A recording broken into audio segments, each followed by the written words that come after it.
2 minutes pour comprendre. Aujourd'hui, on vous parle du syndrome des jambes sans repos. Alors, qu'est-ce que c'est que ce fameux syndrome des jambes sans repos? C'est la question que je vais poser au docteur Éric Konofal. Éric Konofal, vous êtes spécialiste des troubles du sommeil. C'est quoi? C'est en fin de compte un trouble qui survient le soir. On a un besoin incoercible de devoir bouger les jambes. Ça passe transitoirement si on se lève, si on marche. Ça s'aggrave si on se couche et ça nécessite le besoin de devoir marcher. On peut aujourd'hui intégrer ça comme une forme de continuum à l'activité d'éveil la journée et à l'activité du mouvement. On le retrouve très fréquemment, notamment chez les enfants hyperactifs, même chez les adultes hyperactifs. C'est-à-dire que le soir, au moment où finalement ils pourraient essayer de s'apaiser, eh ben leur corps leur demande de bouger encore plus, et notamment les jambes.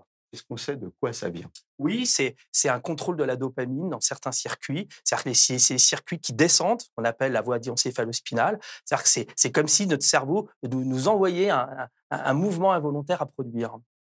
Et alors, comment on fait pour s'en débarrasser? Ben, on s'en débarrasse difficilement parce qu'il faudra traiter l'endormissement.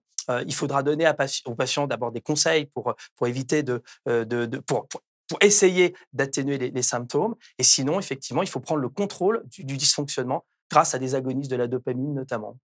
Comment on va faire pour prendre ce contrôle? On va doser la dopamine, on va essayer de comprendre ce qui se passe.